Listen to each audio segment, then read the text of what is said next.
Daniel, est-ce que tu peux, revenir sur ce qui te semble remarquable, de ton point de vue à partager, dans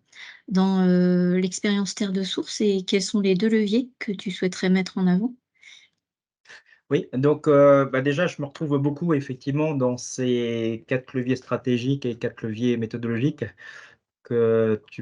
vous proposez, Mylène et Pascal, et puis dans ce qu'a dit aussi, Laurence tout à l'heure. Voilà, ça me fait beaucoup écho à l'expérience. Moi, j'ai choisi en fait 2 leviers en particulier. C'est, d'une part, celui des petits pas, hein, donc des étapes, successives et expérimentales, et puis d'autre part, l'importance des moyens humains, donc de l'animation, de l'ingénierie dans toute la démarche, quoi. Donc sur le 1er point, en fait, il me semble important de conjuguer un petit peu les 2, c'est-à-dire d'avoir en fait une vision globale, là où on veut aller, donc là d'où on part effectivement, hein, donc quelle est la situation initiale comme l'a évoqué Laurence tout à l'heure? Quel est le diagnostic? Comment on partage une situation,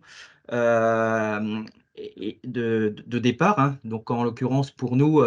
la qualité de l'eau, mais aussi, et avant tout la, l'explication de tout ça, hein. C'est-à-dire de décoder, d'où vient les problèmes de, dégradation de la qualité de l'eau, hein. Donc, en l'occurrence, les agriculteurs, ils n'utilisent pas des produits phytosanitaires pour, utiliser des produits phytosanitaires. Ils les utilisent dans un contexte particulier qui est celui de la concurrence, et la concurrence mondiale de l'agriculture. Et donc, on a développé toute cette, spécialisation des territoires, hein, donc en référence à un certain nombre d'économistes, qui ont théorisé, donc la spécialisation des territoires, et donc qui, sur le plan, agricole, amène à ce que, la Beauce soit producteur de céréales et la Bretagne même, du coup producteur de production animale, hein, et donc et ça on peut le généraliser à l'échelle mondiale. Et donc dans ce climat, enfin ce contexte de concurrence, eh bien le cadrage, l'accompagnement des politiques, que ce soit à l'échelle de la politique agricole commune, hein, à l'échelle européenne, ou dans le cadre de l'OMC, l'Organisation mondiale du commerce, tout ça, toutes ces politiques-là,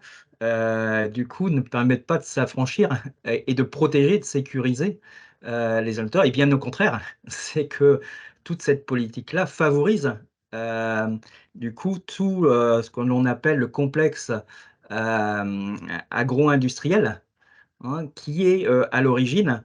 et bien, en fait, de tous les constats qu'on peut faire, avec des impacts très importants donc sur l'environnement, bien entendu, mais aussi en termes social, hein. Donc c'est la situation des agriculteurs, en particulier au niveau santé, hein. C'est les 1ers,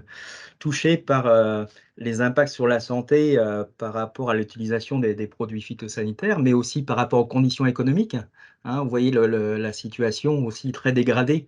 de la situation de nombre d'entre eux. Et puis, à l'autre bout de la chaîne, eh bien, on va avoir, des conséquences sur la santé des populations, heu,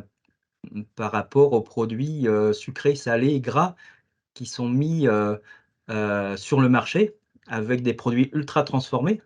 qui font le bénéfice, de, l'agro-industrie, mais au détriment de la santé des populations.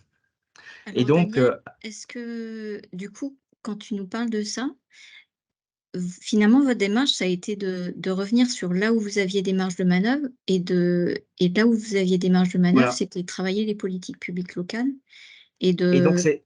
tout à fait là où je voulais en de venir, travailler, c'est-à-dire oui. Ouais. déjà de partager ces choses-là. Donc ça, c'est la première chose, cette situation de la, d'un partage commun, en fait, hein, d'un diagnostic, et puis après d'aller vers une vision commune. Une vision, en fait, là où on veut aller, et donc de voir comment, d'un point de vue stratégique, on va y aller. hein. Donc en fait, donc du coup, là, confère, ce que j'ai dit précédemment avec le marché de la restauration collective, mais aussi celui des labels pour aller vers, le consommateur. Toute la partie éducation à l'alimentation durable, toute la partie partenariat et je vais en parler au niveau de la troisième séquence pour, faire, un partenariat avec l'ensemble des territoires. Et donc d'un côté la vision, cette vision-là et puis de l'autre, bah, le pas à pas, hein. C'est-à-dire que si, on développe, d'un seul coup, en fait, cette, démarche globale, on va pas y arriver et donc il faut, concrétiser, tout ce concept-là. En l'occurrence, si on fait référence, au concept, de l'innovation des marchés publics, ça va être de concrétiser pas à pas et pour vous témoigner la chose, en fait, nous les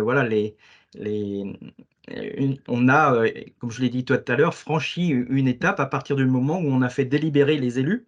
donc les élus du syndicat d'eau pour protéger la ressource en eau, d'aller les convaincre d'acheter,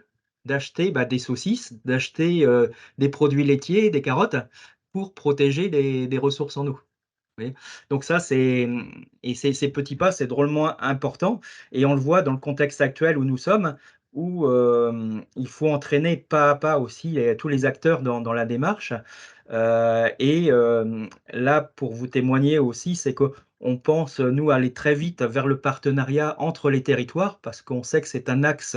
vraiment important dans le dispositif et on voit qu'il y a un certain nombre d'acteurs aujourd'hui pour qui, la démarche, elle va trop vite. Elle va trop vite parce que pour eux, il faut avant tout, asseoir notre démarche localement avant de penser à, essaimer et voilà et donc du coup, et ça, ces temps-là, il faut les respecter. Il faut, du coup, faire qu'à un moment donné, il y a en fait le temps, d'avancement, d'avancée de la démarche soit en phase, soit, respectueux aussi de, l'avancée, dans la tête, des idées et donc de la concrétisation de la démarche. Donc ça, c'est un point et puis le deuxième point, je vais aller plus vite, ce sont les moyens humains, hein et donc pour souligner l'importance de ces moyens humains, d'aller investir dans, l'animation des territoires et ça, c'est une chose, qu'il faut, mettre vraiment en avant de façon à convaincre les décideurs, d'aller, mettre, des moyens,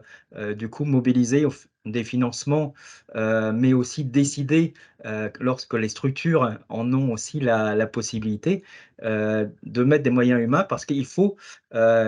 effectivement des locomotives, il faut des gens qui vont aller mettre en lien, en fait, les différents acteurs économiques sur un territoire de façon à favoriser la confiance entre les uns et les autres et de façon à servir un peu de relais, hein, d'être créateur de liens entre les uns et les autres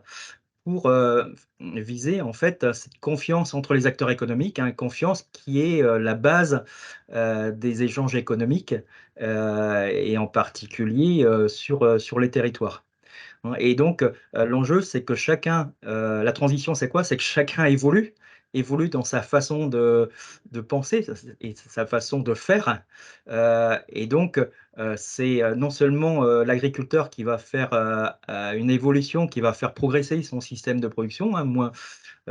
diversifier ses productions, mais c'est aussi l'acheteur public qui va acheter, d'une autre façon